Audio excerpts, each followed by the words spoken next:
la pareja y la monogamia es la forma como tú escoges conocerte a ti mismo a través del otro para llegar a la unión. Y la unión, sea lo que cada quien crea, yo creo en Dios, es como el camino al cielo es la pareja.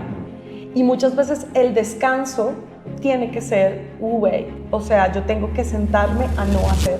Te lo voy a decir así, la fórmula de la felicidad ya existe, solamente que la modernidad ha querido inventarse otras formas a ver si de pronto hay una forma mejor, pero la fórmula de la felicidad ya existe. Siempre que nosotros nos enfoquemos únicamente en nosotros mismos, no vamos a poder servir, porque la mayor manifestación del amor es el servicio.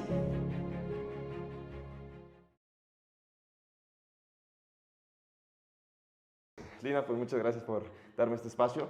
Te comento cómo es la dinámica, sobre todo nos ven muchos atletas que ya son profesionales o que quieren llegar a ser profesional.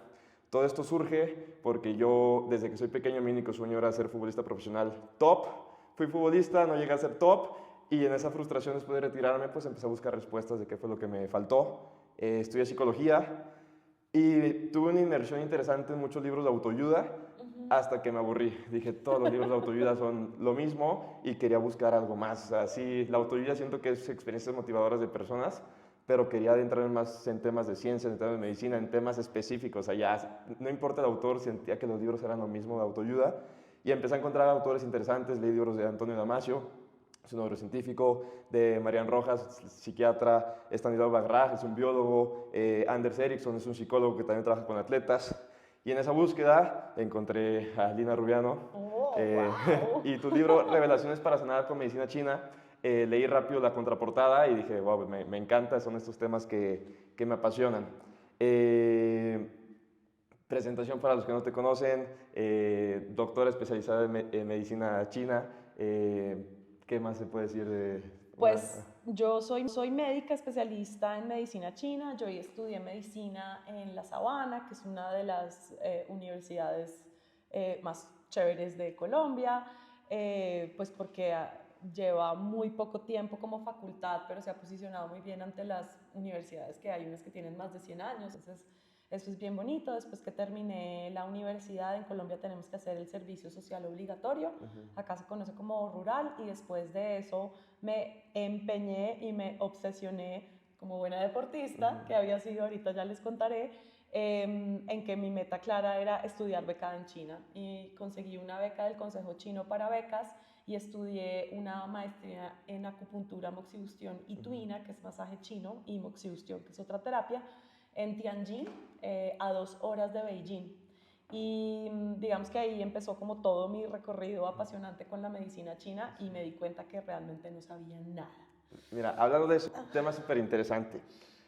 Entre más sé, más humilde soy porque me doy cuenta que hay un montón de cosas por aprender. Ah, sí. Mira, antes de que me comentes algo, porque aparte de leer tu libro, estuve escuchando algunos podcasts que ya habías grabado. Se me hizo muy interesante toda tu manera pues de encarar la vida y todas tus experiencias. Y tienes una anécdota interesante que tus primeros años de medicina, de estudiante de medicina occidental, te diste cuenta que había cierta prepotencia por parte de muchos médicos. Impresionante, impresionante, como mm, pensar que siempre tenemos la respuesta es la mayor limitante para entender algo más que está por fuera de lo que nosotros creemos conocer. Y siento que esa es una humildad que debemos tener todos en todos los campos de la vida, porque entonces el que cree que sabe mucho de preparación física ya no tiene nada más que aprender. El que cree que sabe mucho de musculación, entonces cree que ya no tiene nada más que aprender. Ahí es donde está la limitación. Y eso a mí me pasó pues muy frontal, porque en medicina china, cuando a ti te dicen que el Parkinson no está en el cerebro, pues ya, se te cruzaron los cables. Pero ¿cómo así que el Parkinson no está en el cerebro? ¿Cómo me vas a decir eso? Entonces es interesante porque con esa noción llegué a China, pasaron muchas cosas, se desestructuró mi cabeza en muchos sentidos, me enfermé, que a veces las personas creen que la enfermedad sigue siendo un castigo o una maldición para la vida, y en verdad lo que hace la enfermedad es una invitación a que revisemos cosas de nosotros mismos. Y cuando no logramos revisar eso de nosotros mismos, pues siguen pasando cosas, pero ¿por qué será que me sigue pasando esto? ¿No? Entonces la enfermedad en verdad es una invitación a que miremos adentro, y eso es bien interesante. Y después regresé, tengo mi consulta hace ya más de 10 años.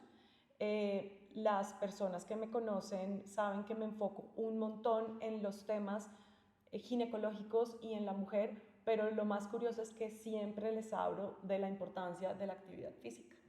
Y pues ahí empezaremos a entrar más en materia, pero siento que el movimiento es la única medicina que no te puedes tomar, es la única que puedes hacer. Y el movimiento es común a todos los seres humanos, o sea, es algo que debemos tener la conciencia, porque si bien estamos hablando para deportistas de alto rendimiento, tú sabes que nadie va a ser deportista de rendimiento toda la vida. Eso es un periodo limitado del tiempo. Y hemos visto como grandes jugadores, o sea, Michael Jordan, lo vemos 20 años después, se sube de peso, obesidad, y uno dice, pero ¿qué pasó si era deportista de alto rendimiento, no? Porque esto es algo que tiene que ser, no puede ser limitado a un momento de la vida, sino interesante que entendamos que para tener una larga vida, larga y buena vida, hay que mantenernos saludables en el aspecto físico, mental y emocional. Sí. Mira, tengo varias cosas en mente que quiero preguntarte, varias dudas. No necesariamente esta plática tiene que llevar una secuencia. A lo mejor estamos hablando de algo y te suelto una pregunta que no tiene mucho que ver, pero bueno, a lo mejor un poco sí.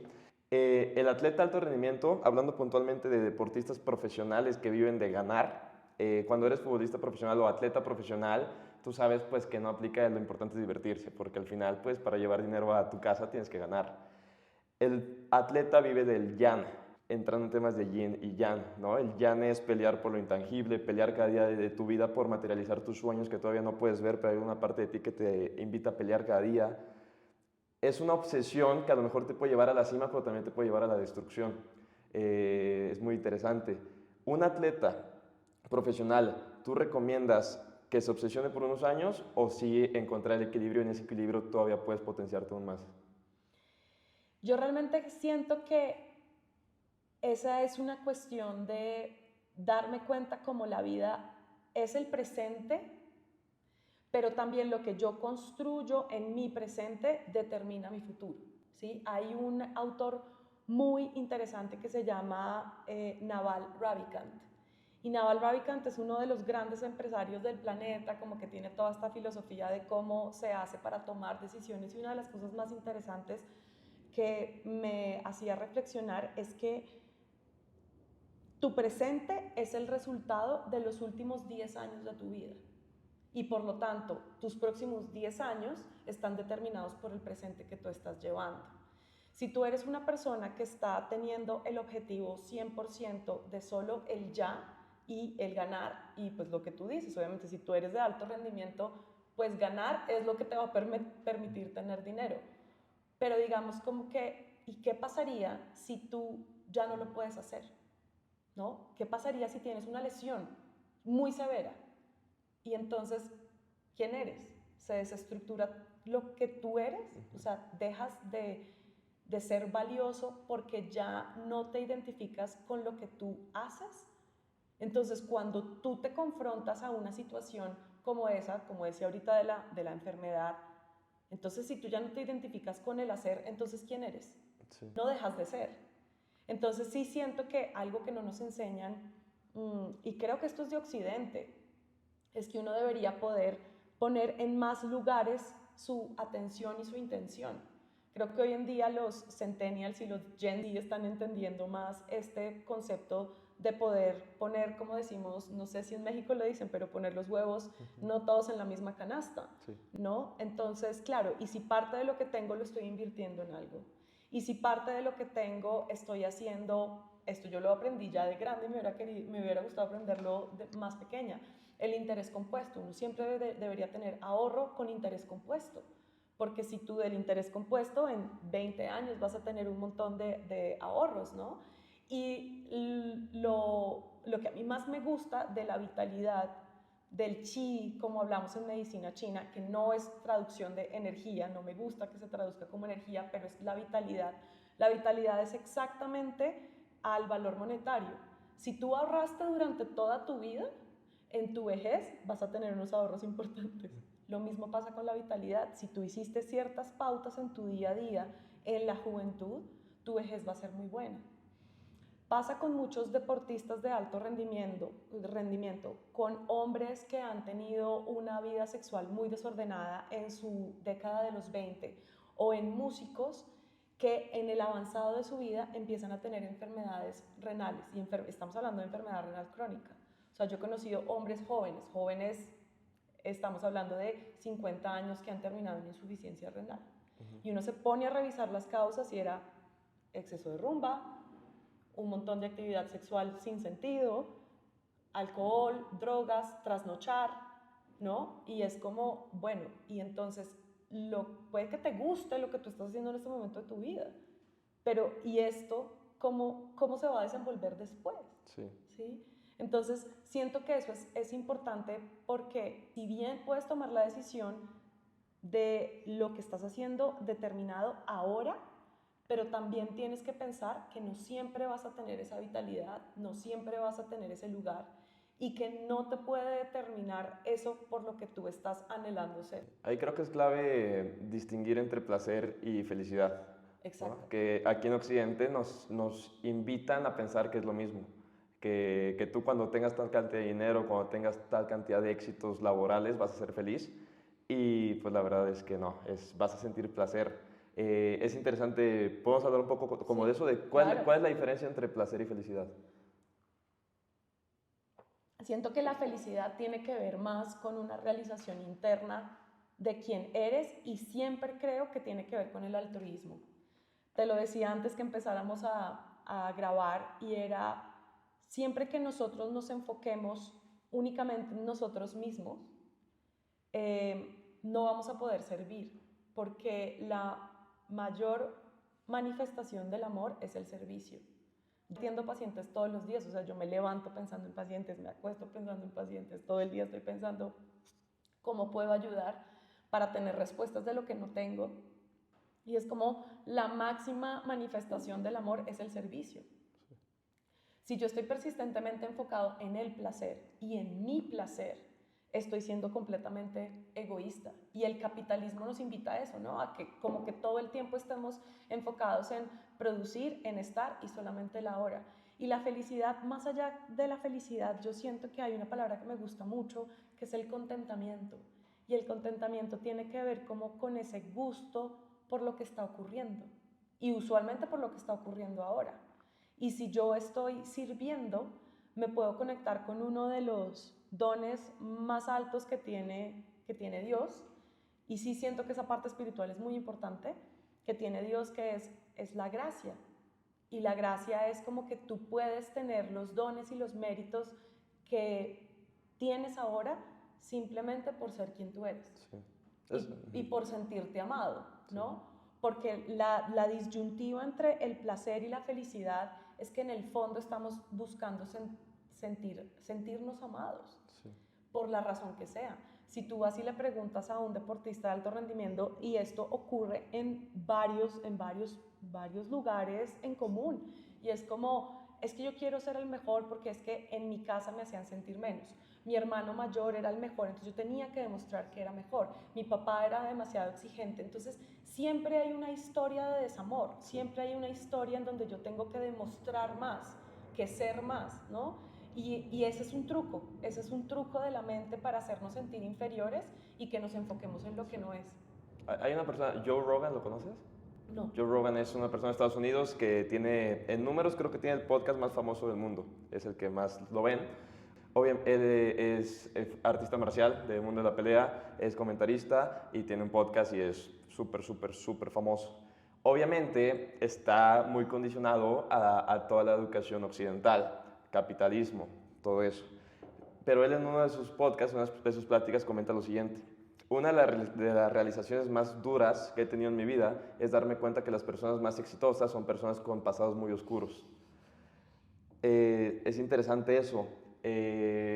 Sanar el trauma o usar el trauma como combustible para llevar tu vida a un nivel increíble. ¿Qué prefieres? Increíble, me parece muy poderoso ese planteamiento. Es así. De hecho, algunas vertientes de la psiquiatría dicen que hay una causa muy importante de no poder solventar todo lo que ocurre en la psique humana, y es el trauma. Y el trauma va a existir. Muchas personas cuando uno habla de trauma, tenemos dos posturas. Las personas piensan que el trauma es una cosa muy grande, como que lo obvio, lo evidente y lo más doloroso que tiene el mundo. El abuso físico, el abuso sexual, una guerra, los veteranos de cualquiera de los conflictos armados que ha existido, ¿no? La gente piensa que el trauma es eso, ¿no? Como perdí a mis papás y vi que por la violencia, bueno, o sea, todo esto eso es muy evidente. Pero para la psique no hay diferencia en el trauma entre el trauma grande o el microtrauma sostenido en el tiempo.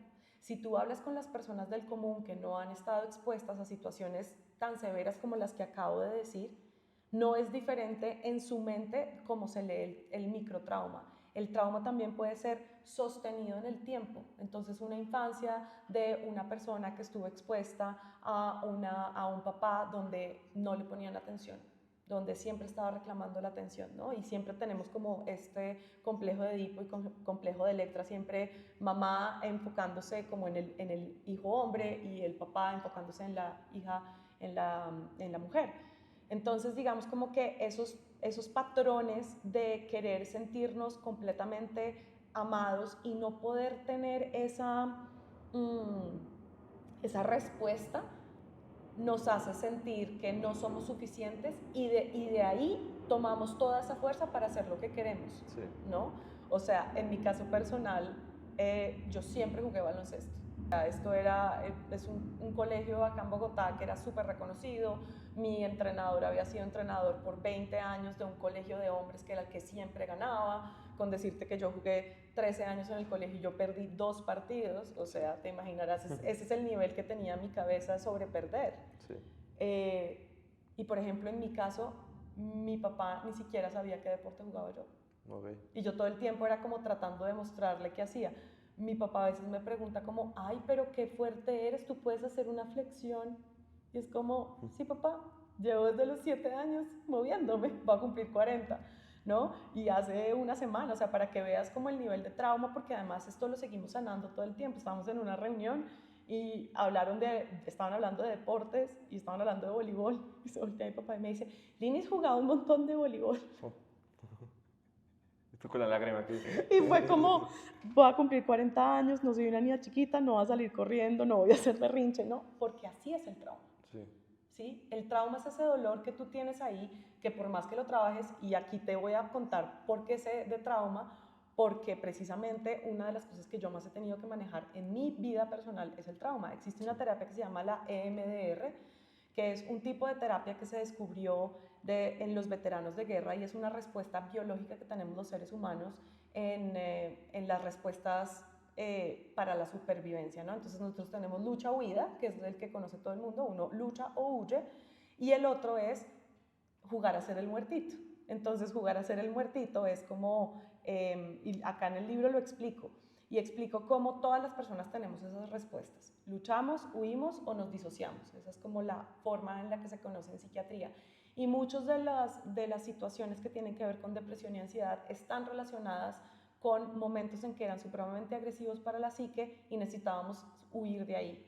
Entonces, a pesar que lo he trabajado, porque yo he sido paciente de esta terapia, yo no la hago, yo he ido como paciente, y a pesar de hablar de lo que te acabo de contar, una cosa tan tonta que suena lo que te acabo de contar de mi papá, en mi cabeza eso es un gran disparador. Sí. Y a la larga darnos cuenta que este trauma a la larga sí nos sigue haciendo movernos hacia un lado, ¿no? El trauma o nos paraliza, que es la tercera respuesta de luchar, huir o paralizarnos, o nos hace movernos. Una vez uno sale de la parálisis, uno puede avanzar. Y eso creo que es como lo más poderoso y lo más flexible que tiene nuestra mente, en que a pesar del dolor podemos crecer. Es interesante eso. En terapia se dice que cuando uno empieza a llorar, estamos mejorando. Total. Entonces, claro, es como que por alguna parte se está desestancando y usualmente nos crían con esta mentalidad de déjalo pasar, no le pongas atención. Vas a estar bien, y esa es una mentalidad muy de los papás, al menos de mis papás, de la generación anterior, como de hacerle y ya. ¿Qué piensas de la frase el tiempo lo cura todo? Pésima, es la peor frase que puede haber. mm, el tiempo lo cura todo. Es como la psique se parece tanto a una fractura de un hueso. Supongamos, la fractura del hueso es muy obvia, hasta fractura abierta, ¿no? Como la fractura del hueso es evidente, entonces yo puedo mostrarle a la gente como, sí, mira, es que me fracturé el hueso y entonces resulta que yo no fui al médico porque me pareció que no era necesario, aunque estuviera desviada. ¿Cómo va a sanar el hueso? El hueso sana así, en esta posición. Esto no me permite a mí tener funcionalidad, porque los huesos largos están diseñados para ser rectos, y si yo tengo esto, pierdo la funcionalidad. Diferente a que digo, no, entiendo que es importante que se alinee el hueso y además de eso, después hacer rehabilitación, después hacer fisioterapia. Lo mismo le pasa a la mente. El trauma es la fractura de la mente. Entonces, a mí me ocurre un trauma, tuve la fractura, no voy a que la alineen, porque no lo hablé con nadie, porque no lo pude procesar, porque no tenía la ayuda, porque no sabía que era importante, por lo que sea. La sanación queda así, queda un callo óseo o un callo mental que no sirve, que no es funcional. Y esto me hace reaccionar a todo. Entonces el trauma es lo que a las personas las hace reaccionar de manera exagerada en la calle. Cuando vemos personas muy agresivas en el tráfico, por ejemplo, o cuando vemos el conflicto armado, yo lo que veo son personas supremamente heridas, ¿no? Sí. Y en realidad lo que tenemos es como una cantidad de gente que está herida, no supo que eso era trauma, pero lo más grave es que acceder a un terapeuta es muy costoso, es muy costoso. Y lo que vale formarse como terapeuta, pues tampoco está incluido en una política pública en donde las personas puedan ir. Sí. Eso me causaba conflicto. Yo creo que todas personas tenemos traumas, algunos más grandes, algunos más pequeños, pero yo creo que es imposible tener una gran vida o una larga vida sin ninguna herida que ahí te siga doliendo. Yo creo que siempre hay algún trauma ahí, aunque sea escondido. Y a mí me causaba conflicto que yo tenía traumas muy puntuales de mi infancia y cada que iba a terapia se me hacía muy costoso. Decía, a ver, casi no tengo dinero, estoy dando la mayoría del dinero que tengo en terapia. Y la primera sesión en terapia muchas veces es un psicólogo simplemente con una libreta escuchándome. Y dije, pues perfectamente me pude haber ahorrado ese dinero. ¿Cómo podría ser más accesible para las personas sanar traumas sin tener que invertir tanto dinero? Yo siento que lo más importante es que sepamos que el trauma ocurre porque me enfrento a una situación en donde yo no tenía las habilidades emocionales para reconocer que eso me estaba hiriendo. Es decir, vuelvo y hago la comparación porque a mí me gusta mucho, como la mente no se ve, el cuerpo sí se ve, la comparación cuando la gente se da cuenta que el cuerpo y la mente son más parecidos de lo que uno cree, solamente que la mente no se ve, el cuerpo sí se ve. Es como, por ejemplo, te digo, mira, yo quiero escalar ese árbol que está allá. Y yo voy y trato de escalar ese árbol así como estoy en este momento, tal cual, Sí. vestida con los zapatos que tengo, con la ropa que tengo.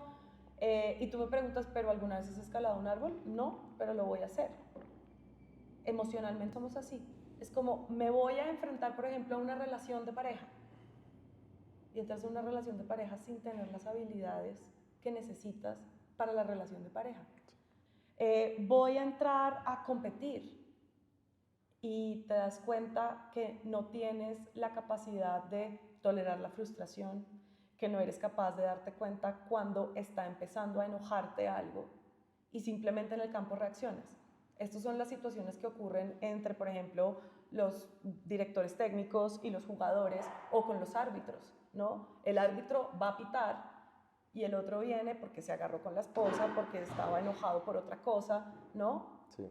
Y va a hacer un reclamo y hace un reclamo de lo que no era y en realidad estaba enojado, pues te ganaste la roja, te vas, ¿sí? Entonces, digamos que el cuerpo emocional es una acumulación de conocimiento, de autoconocimiento. Ahí sí vuelvo al autoconocimiento. Lo que pasa es que eso no nos lo enseñan porque no dicen déjalo pasar, déjalo pasar. Mira, ahí en tu libro haces mención del Shen. Shen viene siendo la conexión, si no me equivoco, es mente, corazón, espíritu. A mí algo de lo que me gusta o de las cosas que hace que el deporte me apasione tanto es que es muy tangible, que es tener éxito y que es fracasar. O sea, sé que va más allá, pero si ganas, pues haces las cosas bien y si pierdes, haces las cosas mal. Sé que es más profundo que eso, pero al final el ganar en el deporte es como, oye, estás haciendo las cosas bien. En la vida el ganar muchas veces es más subjetivo, ¿no? Es más difícil entender qué es ganar. En el deporte es muy claro qué es ganar. Por eso los deportistas muchas veces entendemos que nuestros pensamientos impactan directamente en nuestra manera de sentirnos. Y cuando entiendes cómo tu mente y tus pensamientos impactan en cómo tu cuerpo va a funcionar al momento del partido, el deportista muchas veces se compromete más con trabajar la parte mental. ¿Tú en qué momento te diste cuenta que la mente y el cuerpo estaban directamente conectados y que la mente impactaba el cuerpo? Pues mira que esa pregunta está muy linda y nunca me la habían hecho. De todas las cosas Ok. que he hablado, nunca me habían hecho esa pregunta. Y yo siento que yo me di cuenta de esta conexión que yo tenía eh, física, mental y emocional desde muy chiquita. Yo recuerdo, yo tengo recuerdos desde muy temprana infancia, que eso es raro para los niños. Yo me acuerdo perfecto de memorias de los 3 años, que eso es muy raro. Yo me acuerdo estar sentada y decir, o sea, como tocarme la piel y decir, ¿por qué, quién soy yo y por qué estoy acá adentro? No entiendo por qué estoy acá adentro. Entonces, además de tener como esa conexión, siempre he sido muy sensible y muy existencialista, o sea, como que siempre me he hecho preguntas muy existencialistas desde muy chiquita. Y digamos que yo sí me acuerdo tener una irritabilidad de niña muy intensa y tener mucha energía, o sea, yo tenía que gastar la energía. Entonces, para mis papás que no son deportistas ni nada, era muy difícil tener una niña que no sabían cómo manejar. Entonces, yo me di cuenta que mi estado emocional y mi estado de irritabilidad tenía mucho que ver con qué tanto movimiento hacía. Yo me calmaba mucho mentalmente cuando movía, cuando había entrenado, cuando había hecho ejercicio, cuando finalmente el cuerpo se cansaba, la mente se calmaba. Y esa fue como de las primeras revelaciones que yo tuve de chiquita, y cuando encontré que la medicina china explica eso, para mí fue muy potente. La ansiedad, que es una de las condiciones más difíciles de manejar, está completamente relacionada con el cuerpo, porque de hecho hay alimentos que detonan la ansiedad, hay alimentos que mejoran la ansiedad, hay corporalidades que empeoran la ansiedad, o sea, las personas cuando están, no sé si has conocido historias de hombres o mujeres que tengan algún trastorno de conducta alimenticia o que tengan algo de vigorexia, ¿no? Como todas estas situaciones en donde la obsesión es el cuerpo, ¿no? Sí. Pero el problema no es el cuerpo. Una persona que tiene anorexia, bulimia, vigorexia, que tenga obesidad. A veces te obsesionas en el cuerpo para tapar un trauma de la mente. Exacto. Pero, o sea, cuando hay las personas piensan que la obesidad es solo una enfermedad física. No, es una enfermedad mental. Que la anorexia es una enfermedad física. No, es una enfermedad mental. ¿Por qué? Porque lo que hay es obsesión. Entonces, si uno no puede mejorar esa obsesión en la mente, no puede arreglar el cuerpo, ¿no? El ejemplo que yo siempre doy es, por ejemplo, con el miedo. Los niños cuando son pequeños, ¿qué les pasa? Se orinan del miedo. Y entonces uno ¿cómo hace para que los niños se dejen de orinar? ¿Les pone un taponcito para que no se orinen? No, uno les arregla el miedo. ¿Y dónde estaba el problema? Estaba en lo emocional. Entonces uno arregla el miedo y el niño se deja de orinar, ¿sí? O sea, es que nosotros vemos que siempre es del cuerpo a la mente y no, es de la mente al cuerpo. Entonces, cuando yo me di cuenta que esta corporalidad y todo este cuerpo emocional y mental estaba completamente relacionado, yo dije, aquí hay algo mucho más allá. Y por eso sí creo que la autoobservación y la observación de decir como, ¿por qué reacciono así? Sí. Es muy importante porque es el primer paso para darnos cuenta que estamos completamente conectados. Intensamente, la 1 y la 2 han hecho un gran trabajo en mostrarle a todos los seres humanos qué tan importante es nuestra psique, ¿no? Y a mí me rompió el corazón la historia de Simone Biles, y es demasiado impresionante verla a ella completamente rota. Cuando uno ha visto a alguien roto o cuando uno mismo ha estado roto, es cuando uno finalmente conecta con la compasión, porque esa compasión es lo que te va a hacer más fuerte, no ganar y ganar y ganar. En medicina china decimos que la mayor fortaleza es la flexibilidad, porque el roble puede ser el árbol más fuerte y potente que tenga para soportar cargas, pero no es el árbol más flexible.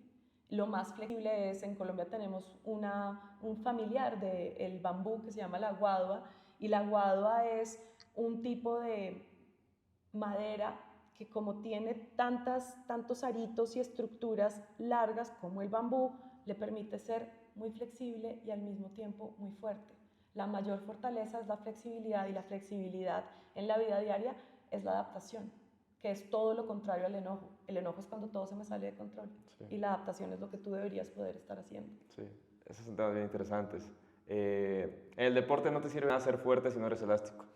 Y entre más elástico eres, más fuerte eres, más potencia tienes. En el fútbol, la distancia que tienes de patear el balón no tiene mucho que ver con tu fuerza, sino con tu rango de movimiento, que eres capaz de hacer palanca para atrás y patear. Entonces, es muy interesante que la verdadera fuerza es la elasticidad. Esto me lleva a muchos temas, porque te digo que es bien interesante todo esto. Ahorita hay muchos casos de déficit de atención mal diagnosticados, y muchas veces vienen como falta de conocimiento de los maestros, y para mí es pésimo que nuestra estructura de educación sea estar sentados 8 horas. Entonces, ¿qué pasa? Que el niño que necesita moverse, el niño que necesita jugar, el niño que es alguien que quiere, pues, que tiene demasiada energía, el maestro con falta de conocimiento en esa área ve que todo el tiempo está así, ve que todo el tiempo está así, y que no pone atención, dice, ah, tiene déficit de atención. Y hay muchos niños que se quedan con ese diagnóstico para toda la vida. ¿Qué piensas de eso, del sistema educativo, de todo eso? Mira, yo realmente pienso que el sistema educativo, mi colegio ideal, tendría la mitad del tiempo de actividades mentales y la mitad del tiempo de actividades físicas. Porque curiosamente nosotros somos unos seres completamente físicos, pero nuestra educación está completamente enfocada en lo mental, en lo académico. Eso no tiene sentido, porque una persona va a tener más atención si el cuerpo está equilibrado. Si un niño con mucha energía llega por la mañana y lo que quiere es moverse, y lo sientan a poner atención, pues ya perdieron por completo la atención del niño. Si por el contrario un niño ya está completamente cansado y le piden que ponga atención, pues también va a tener un problema. Yo realmente creo que el futuro va sobre todo en estos trabajos de oficina. No sé si has visto que hay unas treadmills, unas caminadoras que son para oficina. Sí. El Sí, futuro sí. va a ser ese, el futuro va a ser que vamos a tener unos escritorios que se suben y se bajan, y las personas van a poder estar caminando para hacer sus 10.000 pasos diarios, ¿no? Porque además los índices de obesidad están por el techo y demás, porque tiene que ver con el sedentarismo, y nuestra columna se está afectando. O sea, nuestra evolución fue de andar en 4 patas a erguirnos, y ahora estamos sentados en un computador con el cuello agachado todo el día. Pues por supuesto que hay dolor, ¿no? Sí. Yo creo que el sistema debería lograr que pudiéramos tener la mitad del tiempo y la mitad del tiempo, ¿sí? O sea, un colegio en donde tú tengas el mismo día, porque en los colegios también las actividades físicas es lo menos importante. Educación física no es tan importante, danza no es tan importante, artes no es tan importante, la mayoría de los colegios. Es más importante matemáticas, cálculo, geometría, ¿no? Darle la misma importancia. O sea, que a ti te expliquen que la parábola de un lanzamiento de baloncesto es una parábola que tú puedes graficar, la cosa ya es más interesante, ¿sí? Que lo mismo que tú estabas diciendo, que la fuerza y la distancia está completamente relacionado con el ángulo que utilizas, geometría, física, todo aplicado al mismo tiempo, ¿no? Entonces, siento que eso sería como mucho más interesante. O sea, yo he pensado muchas veces cómo sería la educación que a mí me hubiera gustado recibir, y es muy interesante. Sí, a mí también. 2 libros que he leído y me han gustado mucho, aparte que ya recomendamos tu libro, Revelaciones para sanar con medicina china. Hay 2 autores, Yuval Noah Harari, creo que también lo compartes. Lo amo. Sapiens, me gustó mucho su libro. Stanislav Bagrat tiene un libro que se llama Sensorial. También me gustó mucho su libro porque estudian el comportamiento humano con historia. Y una de las conclusiones que yo llego de estudiar a Stanislav Bagrat es: pensamos porque nos movemos. Pensar es consecuencia del movimiento. ¿Cómo podemos profundizar un poco más en ello? Esa pregunta está muy, muy, muy interesante. Fíjate que nosotros nunca estamos quietos. Nosotros creemos que estamos quietos, pero mientras nosotros estamos en pausa, están ocurriendo demasiadas cosas. Yo siempre hago la analogía con la respiración. Yo a la gente le pregunto, ¿cuántos tiempos tiene la respiración a mis pacientes? ¿Cuántos tiempos tiene la respiración? Y la gente, 2. Y yo, no tiene 2. ¿Qué ocurre entre la inspiración y la expiración? ¿Qué ocurre? Hay una pausa. ¿Y la pausa es importante? Claro que es importante, porque en la pausa es donde ocurre la magia del intercambio de oxígeno por dióxido de carbono, ¿no? Sí. Entonces la pausa es importante porque yo inhalo, pausa, y en esa pausa están ocurriendo una cantidad de cosas fisiológicas en mi cuerpo que yo no me estoy dando cuenta. Sí. Y nuevamente en la pausa. Entonces, es tan importante el movimiento como la pausa. Y es por eso que hablo tanto del sueño, el descanso y la reparación en el libro. Porque entonces nosotros creemos que si entreno más, entonces voy a tener mejores habilidades. Si estudio más y no duermo, me va a ir mejor en el examen. Porque en realidad lo más potente que tiene el cuerpo es la pausa, el descanso y la reparación que ocurre con el sueño, por ejemplo. El sueño es, como yo le explico a las personas, el sueño es la digestión mental. Yo necesito digerir los alimentos, pero el momento en el que nuestra mente digiere todo lo que le ocurre en el día, las conversaciones, las situaciones, los problemas, los conflictos, por eso el dicho de déjame consultarlo con la almohada. O sea, la almohada tiene respuestas porque mi cerebro permite que todo se procese. Eso tiene evidencia científica, ¿no? Según yo, cuando entras en fase REM, hay algo que se llama sistema linfático. Sí. Entonces, digamos que todas estas toxinas, porque nosotros creemos que los pensamientos son pensamientos. No. Los pensamientos son una conexión de las dendritas neuronales, y esas dendritas neuronales, al hacer esa conexión, producen sustancias para la conexión y producen sustancias alrededor, y eso queda en el espacio. ¿Cómo se limpia ese espacio de esa conexión? Esas sustancias químicas tienen que limpiarse. Entonces, el sistema linfático, que es el que nos limpia del resto del cuerpo, en el cerebro está la glía, que es la sopa nutritiva en donde nadan todas las neuronas. Ella también se tiene que limpiar. Entonces, el sistema linfático es cómo se limpia esa glía a través de este sistema linfático, o sea, todas las toxinas. Es que uno realmente puede tener basura en las tripas y basura en el cerebro. Sí. Y entonces cuando es que me siento cansado, es porque no te estás limpiando lo suficiente, ¿no? Y el cuerpo es muy sabio, o sea, Dios nos hizo bien y estamos perfectamente diseñados, o sea, nuestra fisiología es perfecta, venimos diseñados con los mecanismos de reparación para el daño, venimos diseñados con los mecanismos de desintoxicación para que nuestro cuerpo esté bien. Nuestro cuerpo está diseñado para estar bien, solamente que no hacemos las cosas sencillas en el día a día para lograrlo. O sea, nuestros malos hábitos son los que nos enferman. Tomando como base una parte de tu libro, desarrollé un concepto que es más interesante, que se dice que la práctica es el maestro, pero es falso. La práctica más un buen sueño es lo que en realidad es el maestro. Sí. ¿Por qué por más que entrenes y por más disciplina que tienes o que tengas, dormir 8 horas no sirve de nada si no las duermes antes de las 11 de la noche?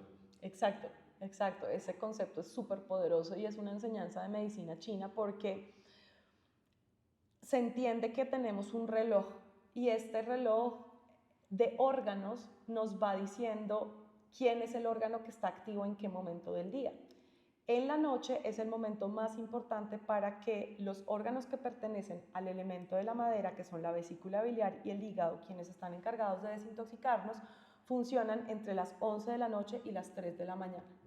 Tú puedes dormir 8 horas a la hora que tú quieras del día, pero si tú no dormiste entre las 11 de la noche y las 3 de la mañana, que es el sueño más reparador y en donde más se desintoxica el hígado, no hiciste nada. Con esto no estoy diciendo que hay que dormir 4 horas, ¿no? Porque ahí tenemos un periodo de 4 horas, pero sí es el periodo más importante en donde nuestro cuerpo se desintoxica. Y esto es muy importante porque se ha dicho que debemos dormir entre 7 u 8 horas. Estos fueron estudios hechos con especímenes masculinos, modelos biológicos masculinos, o sea, hombres y modelos de mamíferos machos. pero no se habían hecho estudios con hembras porque siempre es muy difícil hacer estudios con hembras porque nosotros tenemos muchas variaciones. Y se ha encontrado recientemente que las mujeres deberíamos dormir al menos 10 horas. Y esas 10 horas para nosotras son muy importantes porque nosotras menstruamos, entonces nosotras perdemos sangre todos los meses. Y una de las formas de reponer la sangre es a través de la alimentación y del descanso. Por eso, por ejemplo, para las atletas que son mujeres, o sea, yo a veces pensaba en los últimos olímpicos, yo decía, momento, todo esto sigue siendo una inequidad hormonal tremenda, porque la mujer que está ovulando es mucho más potente que la mujer que está premenstrual o menstrual. Y la mujer que le acaba de pasar la menstruación está mucho más vigorosa, ¿no? Entonces estamos teniendo los mismos desequilibrios. Es como, pues es que una mujer tiene mucho más fuerza en su fase folicular y en su ovulación que en la fase lútea. Entonces sigue habiendo una disparidad en cuanto es lo que se debería, pero sí como que trato de transmitir el mensaje a las mujeres que durante la menstruación debemos descansar más. No es para estar enfermas, la menstruación no es enfermedad.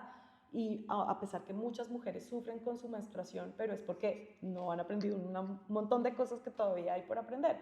Pero digamos que sí es muy importante que este sueño y este descanso ocurra en el lapso de esa hora. Tú te puedes trasnochar, o sea, por ejemplo, lo peor que tiene nuestra sociedad son los trabajos nocturnos. Una persona que tiene un trabajo nocturno se está acortando la vida. Y por eso son mejor pagados muchas veces, ¿no? Claro, pues porque saben que te estás fregando. O sea, estás dando como de cambio tu salud. Exacto, exacto. Está fuerte. Es muy fuerte, Sí. es muy fuerte y eso se sabe, o sea, las personas que trabajan de noche, las personas de seguridad, los pilotos que trabajan de noche, las personas, los profesionales del área de la salud en hospitales, todas las personas que tienen turnos nocturnos, pues son deleterios para la salud. Y lamentablemente yo le agradezco mucho a esas personas que tienen trabajos nocturnos porque eso permite que las demás personas podamos tener una vida en el día. Yo soy mega agradecida con las personas que trabajan de noche, es como, gracias, pero eso también es autolimitado, o sea, una persona si escoge que va a trabajar de noche, no lo puede hacer por mucho tiempo de su vida, aumenta el riesgo cardiovascular, se altera el ciclo sueño-vigilia, se altera el cortisol, hay mayor riesgo de obesidad, ¿no? Sí. O sea, es todo un tema. Sí. Pensando, sí, es difícil generalizar en algo tan pequeño, pero en medio de esta cultura capitalista, en medio de esta cultura que te invita siempre a pelear, pelear, pelear, planteaste algo bien interesante en tu libro, que es, ¿vamos bien de tiempo? ¿O cómo más? Estamos bien. ¿Quedan unos 15, 20 minutos más? Estamos bien. Sí, va. Planteando algo bien interesante de tu libro, comentaste que el día lo podemos dividir en 3 periodos de 8.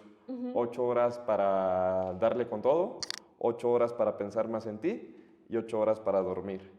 Me gustaría que nos explicaras un poco eso. Ese concepto me encanta porque la modernidad nos ha dicho que hay que trabajar mucho.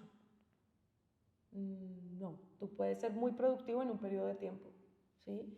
Y ser productivo en un periodo de tiempo, o sea, por ejemplo, yo me doy cuenta escribiendo el libro, ¿no? Que escribir un libro es súper demandante, ¿no? Porque tienes que tener como la actividad mental, estar claro, estar descansado, no puedes estar estresado, no puedes estar pensando en que tienes que cocinar, ¿no? O sea, muchos de los momentos donde escribí el libro estaba en un lugar donde me sentía tranquila, fue un café, y donde la comida me parecía que me ha ayudado para que yo pudiera escribir y no me tenía que preocupar por nada más.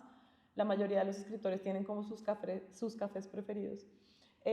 Pero digamos que uno tiene que descubrir cuál es el momento en que uno es más productivo, ¿sí? Por ejemplo, yo me di cuenta que yo siempre cuando era adolescente y cuando era niña, entrenaba más o menos a las 4 de la tarde y mis partidos eran a las 4 de la tarde. Entrenaba como la preparación física era en la mañana, llegaba a las 5 de la mañana a entrenar, pero el momento de potencia era a las 4 de la tarde.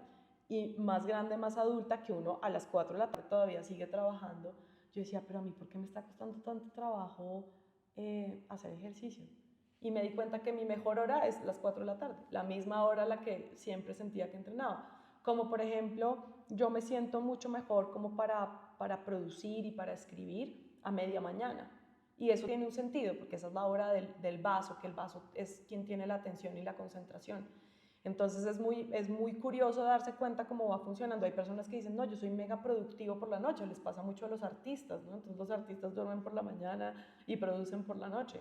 Pero el punto es como que uno pueda producir 8 horas en el día, tener 8 horas de tiempo para ti y para vivir, ¿no? Es como, oye, ¿podemos tomarnos un café? No, no tengo tiempo. Oye, ¿podemos hacer tal cosa? No, no tengo tiempo. ¿Cómo es posible que digamos que no tenemos tiempo, ¿no? Sí. Si el día pues tiene 24 horas, de las cuales 8 ya están ocupadas, que son las del sueño, no las del trabajo.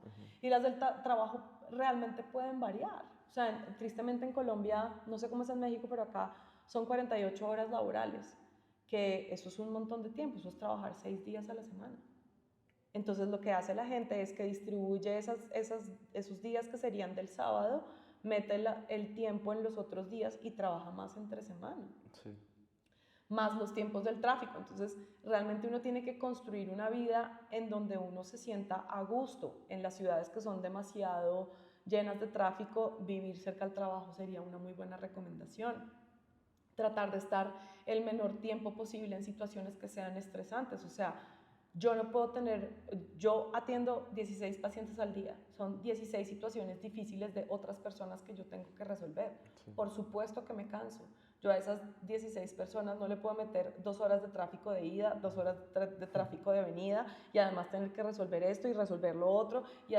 No, o sea, es como todos tenemos una vitalidad limitada y esa vitalidad hay que cuidarla. Los días de la menstruación, yo soy de las mujeres y yo promuevo mucho esto en las mujeres, que el primer y el segundo día es un día de tomárselo un poquito más laxo, un poquito con más calma. Nosotras somos mucho más productivas en la ovulación, entonces cuando estoy ovulando aprovecho como, momento, esto te lo puedo resolver, a los hombres también les pasa, los hombres también tienen unos ciclos hormonales muy interesantes que son de cada 2 semanas y cada 2 meses, que también tiene que ver como con toda el recambio espermático, entonces sí. También tiene que ver con los pulsos que hay de testosterona. Pero es interesante darse cuenta que si nosotros tenemos 8 horas para producir bien producidas, teniendo descansos más o menos de 20 minutos entre cada hora, hora y media, dependiendo de la atención de cada persona, teniendo 8 horas del espacio en donde podemos salir a caminar, hacer ejercicio, hacer las cosas que me gustan, leer, ¿no? Y después finalmente irme a dormir antes de las 11 de la noche, pues vamos a tener una productividad mucho mejor y mantenerlo incluso durante el fin de semana, que es más difícil porque es cuando uno tiene más tiempo, entonces uno duerme como un poquito más, pero lo más sabio sería mantener estos biorritmos más constantes. Me hace una pregunta muy genuina, probablemente no tiene mucho que ver con medicina china, pero tiene más que ver con la vida. ¿Tú crees que nosotros estamos programados para tener una pareja para toda la vida? O sea, que la monogamia es la mejor opción, que la monogamia es la respuesta. Esa pregunta tiene varias aristas y es que si yo creo en la monogamia y yo creo en la pareja y yo creo en el matrimonio y soy pro matrimonio porque siento que es te lo voy a decir así, la fórmula de la felicidad ya existe, solamente que la modernidad ha querido inventarse otras formas a ver si de pronto hay una forma mejor, pero la fórmula de la felicidad ya existe y la fórmula de la felicidad es la estructura de la sociedad que es la familia, ¿no? O sea, los ladrillos de la estructura que tenemos es la familia, o sea, son muchas familias que a la larga es lo que hace una sociedad. Y dicho eso, entender que la pareja y la monogamia es la forma como tú escoges conocerte a ti mismo a través del otro para llegar a la unión, y la unión, sea lo que cada quien crea, yo creo en Dios, es como el camino al cielo es la pareja, y por eso el matrimonio es tan importante, porque esa capacidad de poder conocernos a nosotros mismos a través del otro es muy importante.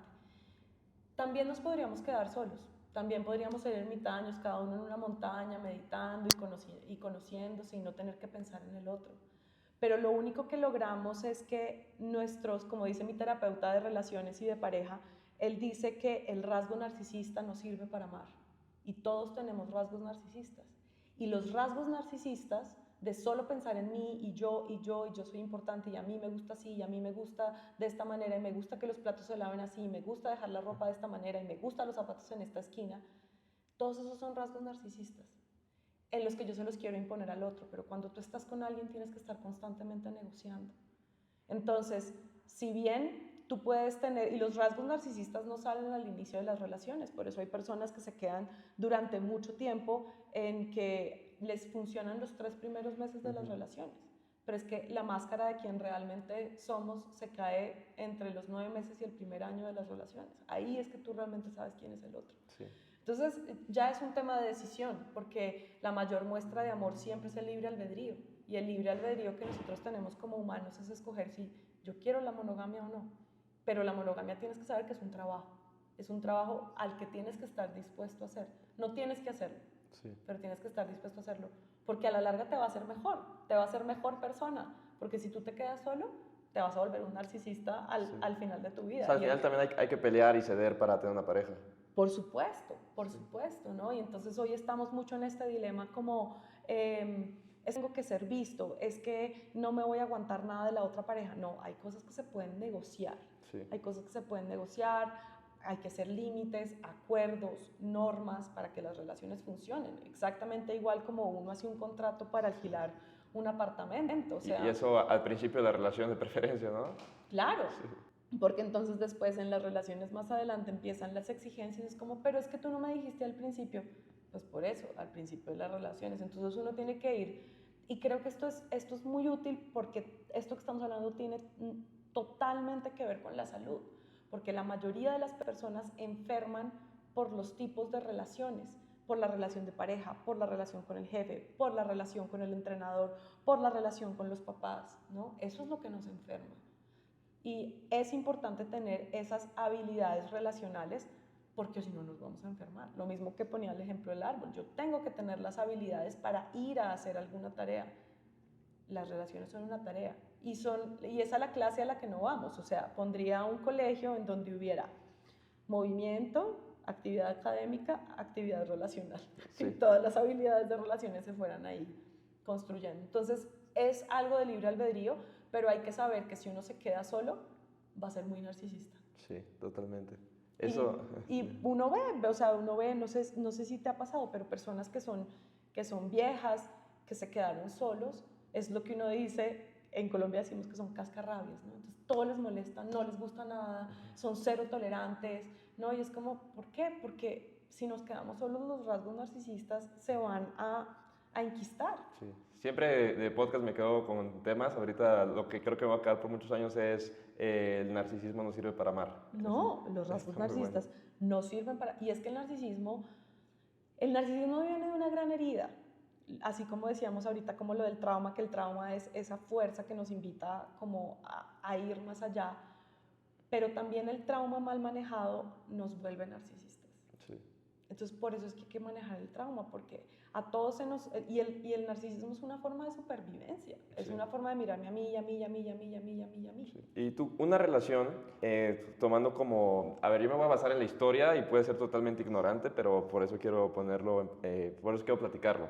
Históricamente el hombre es el que iba a casar y la mujer es la que se quedaba en casa cuidando a los hijos y cuidando pues y todas las labores de casa, ¿no? El hombre casaba, la mujer en casa, ninguno más importante que otro. Yo creo que era un complemento vital para vivir. Total.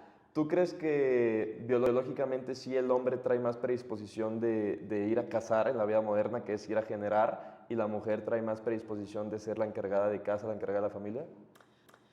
Esa pregunta está bien interesante porque yo siempre he dicho que la liberación femenina se hizo muy mal. Nosotras estamos peleando por algo que se hizo muy mal. Nosotras deberíamos poder trabajar al igual que los hombres, ganar igual que los hombres, tener acceso a trabajos de la misma estructura jerárquica de los hombres, pero trabajar la mitad. Porque la mujer nunca va a dejar de tener el trabajo de la casa, por más que se hagan otras estructuras, ¿no? Como, bueno, pero entonces la mujer es CEO de una gran compañía, pero ella llega a su casa y en su casa ella tiene que seguir siendo la administradora. El hombre va a llegar a la casa después de trabajar y él realmente se puede quedar quieto. Él coge y se queda quieto, coge su libro y come y ya. La mujer tiene que dejar arreglado la ropa, hay que alistarlo del otro día, hace falta el jabón, hace falta el mercado. Eso es una labor que usualmente la va a hacer la mujer. Y para eso se necesita tiempo. Entonces ahora vemos mujeres que están supremamente estresadas. ¿Y por qué están estresadas? ¿Por el trabajo? No, es porque ahora las mujeres tenemos dos trabajos. El trabajo que teníamos evolutivamente, más el mismo trabajo que tienen los hombres. Entonces digamos como que las estructuras pueden cambiar. Por ejemplo, ayer oía a Gabriel García Márquez, que es nuestro gran Nobel, y entonces él decía, estaba oyendo un análisis de Diana Uribe y ella decía que 100 años de soledad es la novela que muestra cómo la estructura más importante de la sociedad era la mujer.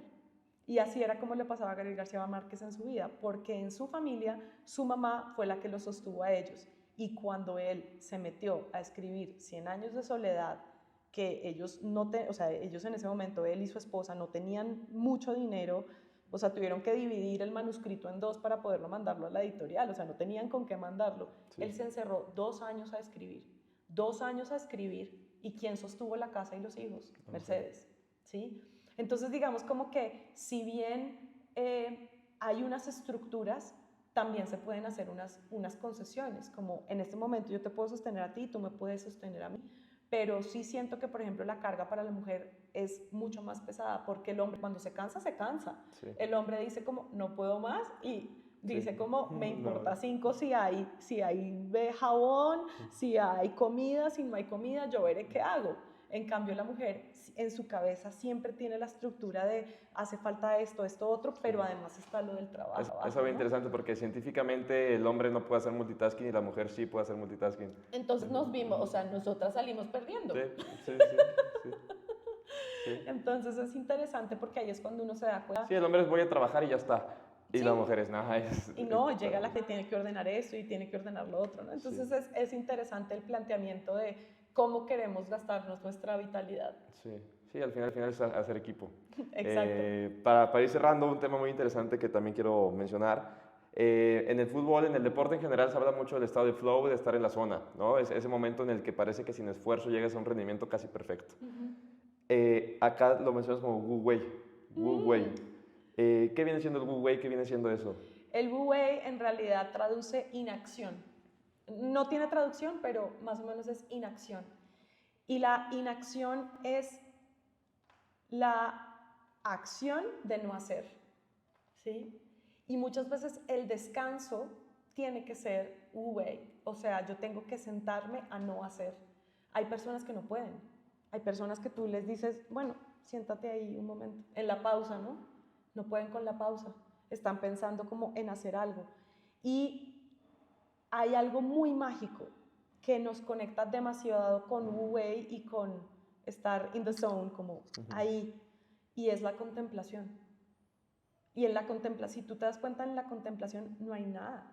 Tú te puedes quedar en la contemplación mirando los árboles, mirando la naturaleza, mirando el campo. O sea, tú estás en un campo que es de grama, que es de pasto, que lo ves y lo pisas todos los días, pero si por un momento estás realmente ahí, el aire que respiras, simplemente no estás haciendo nada, porque las habilidades están, lo que tiene que estar bien es la mente. O sea, las habilidades de un deportista las tiene pues porque las ha entrenado, simplemente tiene que permitir que el estado de la mente y el flujo de la mente esté presente para que eso ocurra de manera natural.